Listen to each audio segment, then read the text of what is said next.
Hello students, this is S.N. Goyat. Today we are going to start part 4 from the chapter 4, Tribals, Dikus and the Vision of a Golden Age.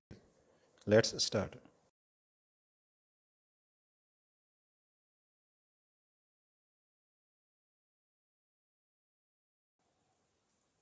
They wanted tribal groups to settle down and become peasant cultivators.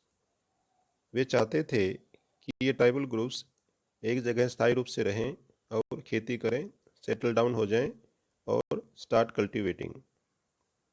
Settled peasants were easier to control and administer than people who were always on the move.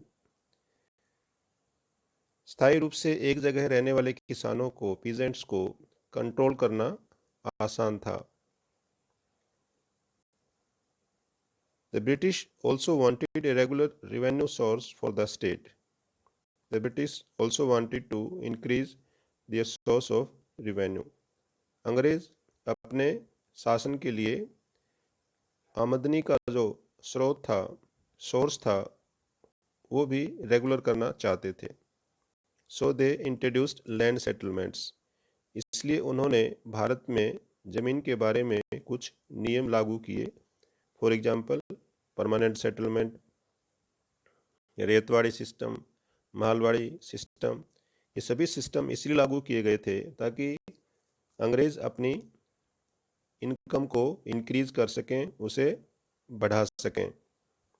That is they measured the land, defined the rights of each individual to that land and fix the revenue demand for the state.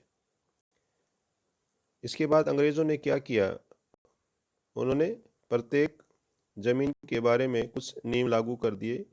उन्होंने ज़मीन को, land को माप कर प्रत्येक व्यक्ति का हिस्सा तय कर दिया. उन्होंने यह भी तय कर दिया किसे कितना लगान देना होगा.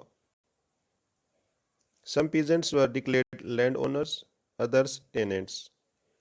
कुछ किसानों को लैंड ओनर्स डिक्लेयर कर दिया गया और कुछ को टेनेंट्स यानी पट्टेदार घोषित किया.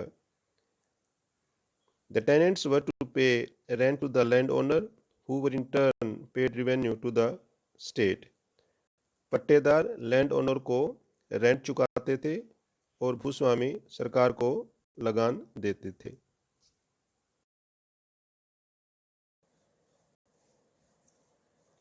The British effort to settle झूम cultivators was not very successful.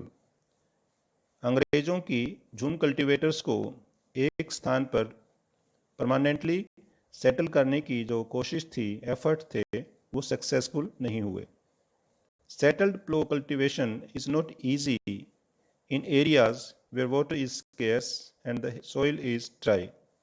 Students, settled जो plough cultivation है वो ऐसे एरियाज में जहाँ पानी की कमी है, वाटर इज स्केर्स, और सॉइल जो है वो ड्राई होती है, उन एरियाज में सेटल्ड प्लो कल्टीवेशन करना आसान नहीं है, बहुत मुश्किल होती है.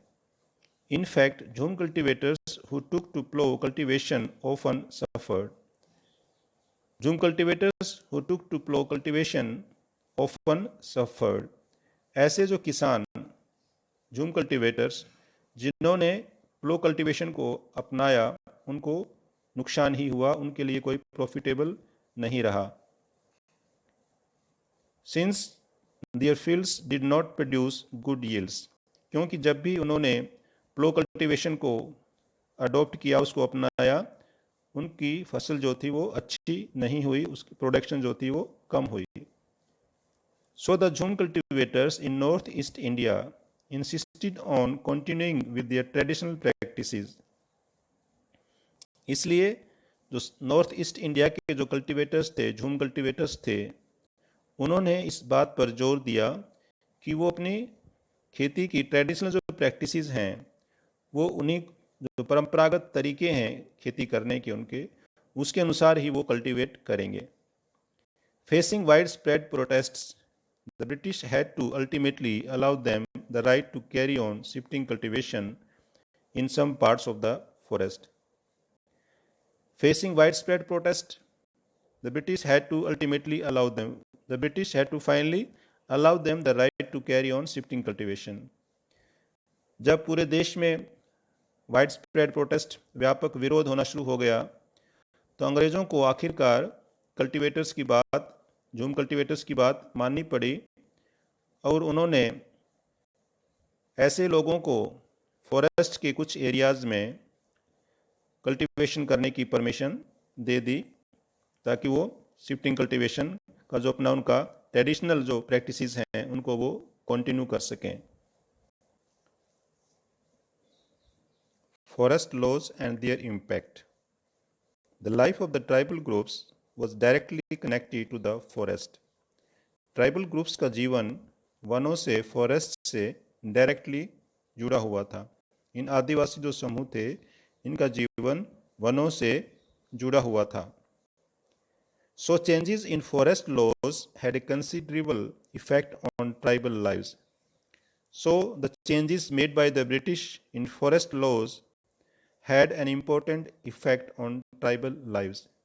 इसलिए वन कानून में जो चेंजेस, जो बदलाव किए गए, उन बदलावों का फॉरेस्ट डिवेलपर्स कह सकते हो आप, या झूम कल्टीवेटर्स, इनके जीवन पर उनका बहुत अधिक प्रभाव पड़ा. The British extended their control over all forests and decided that forests were state property. The British extended their control over all forests and declared that forests would be state property. अंग्रेजों ने सारे forest को, सारे जंगलों पर अपना control स्थापित कर लिया और उन्होंने फॉरेस्ट को स्टेट प्रॉपर्टी घोषित कर दिया, राज्य की संपत्ति घोषित कर दिया. Some forests were classified as reserved forests for they produced timber which the British wanted. कुछ फॉरेस्ट को, कुछ वनों को अंग्रेजों ने रिजर्व फॉरेस्ट के तौर पर क्लासिफाई कर दिया क्योंकि इन फॉरेस्ट से अंग्रेजों को अपनी ज़रूरत के लिए टिम्बर, लकड़ी मिलती थी. In these forest people were not allowed to move freely. Reserve forest कौन से थे students? In reserve forest the people were not allowed to move freely, practice jhum cultivation, collect fruits और हंट एनिमल्स. रिजर्व्ड फॉरेस्ट यानी जो आरक्षित one थे, ऐसे वनों से लोगों को इस बात की आज्ञा नहीं थी कि वो फ्रीली उसमें मूव कर सकें, झूम कल्टीवेशन कर सकें, फ्रूट कलेक्ट कर सकें या एनिमल हंट कर सकें. इन सभी बातों की उनको परमिशन नहीं थी. मीन्स झूम कल्टीवेटर्स ना तो इन वनों में जा सकते थे, ना ही वो कल्टीवेशन कर सकते थे, ना ही वो कोई फ्रूट कलेक्ट कर सकते थे और ना ही किसी एनिमल का वो शिकार कर सकते थे. Many were therefore forced to move to other areas in search of work and livelihoods. So many cultivators, झूम cultivators, were forced to move to other areas in search of work and livelihoods. इसलिए उनमें से बहुत से cultivators को अपने काम, work और लाइवलीहुड्स, काम और रोजगार की तलाश में, आजीविका की तलाश में मजबूरीवश दूसरे इलाकों में जाना पड़ा.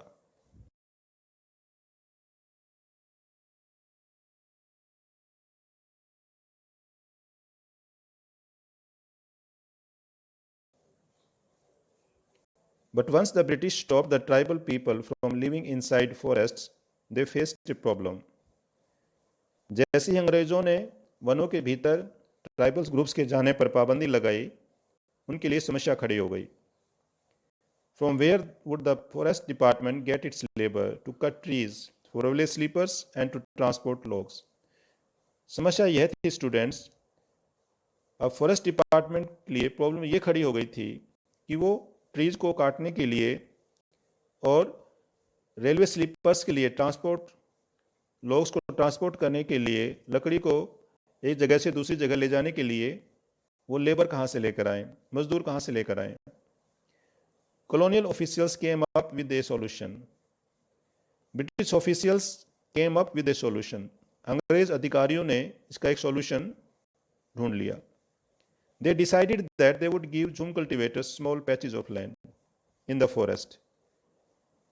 British officials decided that they would give झूम cultivators small patches of land. अंग्रेज अधिकारियों ने फैसला किया कि वो झूम कल्टीवेटर्स को जमीन के छोटे छोटे टुकड़े फॉरेस्ट में देंगे and allow them to cultivate these on the conditions that those who lived in the village would have to provide labor to the forest department. इस शर्त पर उनको वो लैंड के प्लॉट देंगे कि जो लोग गांव में रहते हैं उन्हें फॉरेस्ट डिपार्टमेंट को लेबर प्रोवाइड करवानी होगी and look after the forest, और फॉरेस्ट की देखभाल भी करनी होगी, वनों की निगरानी भी करनी होगी। इस शर्त के आधार पर वो झूम कल्टीवेटर्स जो थे वो वनों में कल्टीवेट कर सकते थे। So in many regions, the forest department established forest villages to ensure a regular supply of cheap labor. In this way, forest department established forest villages to ensure a regular supply of cheap labor. इस तरह बहुत सारे इलाकों में forest department ने cheap labour, ताकि उनको आसानी से मिलती रहे, रेगुलरली मिलती रहे, उन्होंने फॉरेस्ट विलेज सेटअप कर दिए, बहुत सारे वन गांव बसा दिए।